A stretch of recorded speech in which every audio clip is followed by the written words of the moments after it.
En la línea telefónica tengo a la doctora Regina Martínez Casas, investigadora, profesora investigadora del CIESAS. Doctora, bienvenida, buenas tardes. Buenas tardes, Jonathan.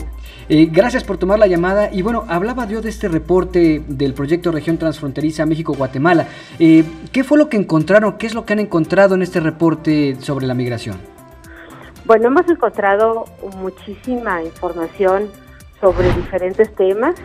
Algunos tienen que ver con la migración circular de trabajadores guatemaltecos en el sur de México y otras sobre cómo se ha modificado el flujo migratorio de Centroamérica hacia el norte de México, que atraviesa todo el país.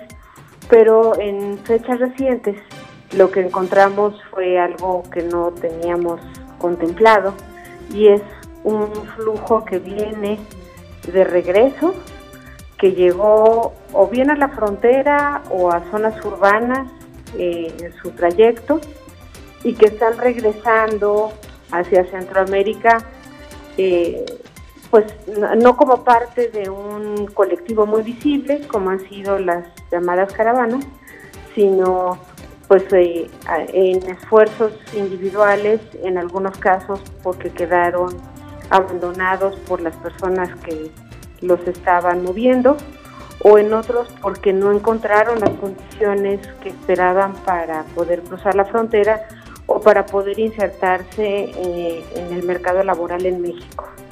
Correcto. Es decir, ustedes están encontrando que hay un retorno voluntario por parte de estos migrantes. Así es, pero el Instituto Nacional de Migración ya había generado un programa de retorno voluntario de personas, sobre todo aquellas que estaban en algunas de las estaciones migratorias en el sur del país. Y entonces eso ya, digamos, estaba identificado pues más o menos desde abril o mayo de este año. Pero lo que nosotros encontramos ahorita más recientemente son personas que no quieren acogerse al apoyo de autoridades mexicanas. De hecho, vienen de alguna manera escondiéndose, así como se escondieron en la ruta hacia el norte, vienen también escondiéndose en la ruta de regreso, y están buscando la manera de volver a sus países, pues a riesgo de ser extorsionados o atacados por diferentes actores que sabemos que forman parte de esta dinámica de la movilidad de personas a través de nuestro país. Claro. Obviamente esta situación es un poco inusual en lo que, de acuerdo a los reportes que ustedes han tenido, es decir, no es muy normal que la gente decida ir regresando voluntariamente al notar un escenario no muy favorable.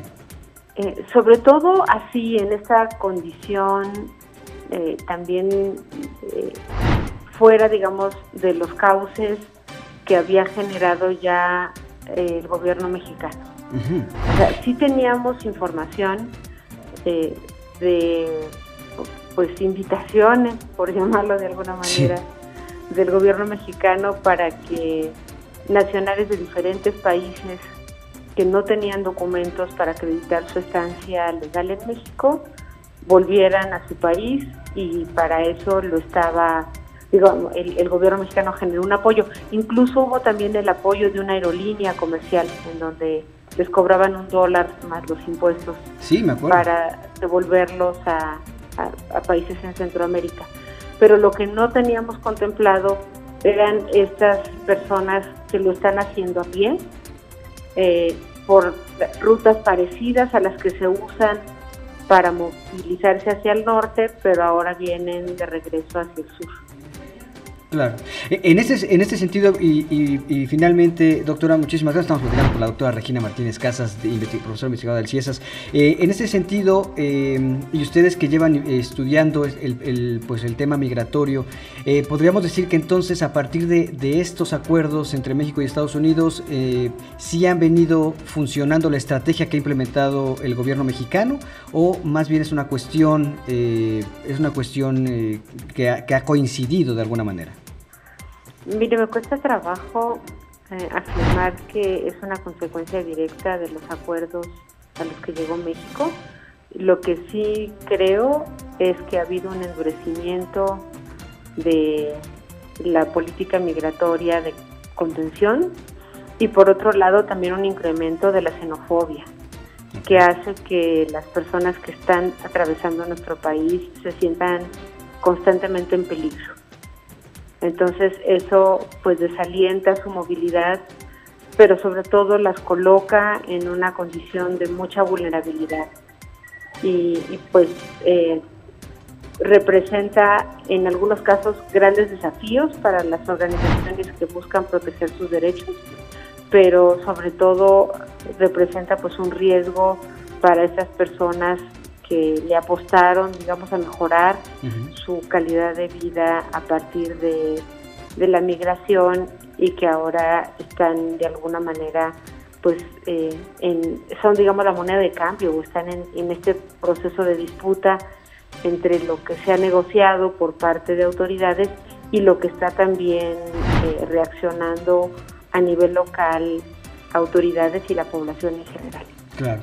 Doctora, en verdad le agradezco mucho estos minutos para 21 Noticias y Capital 21 y pues si nos permite estaremos en comunicación porque estamos prácticamente a 10 días de que se vence el plazo establecido originalmente en este pacto, en este acuerdo y supongo que todavía pasarán muchas cosas más.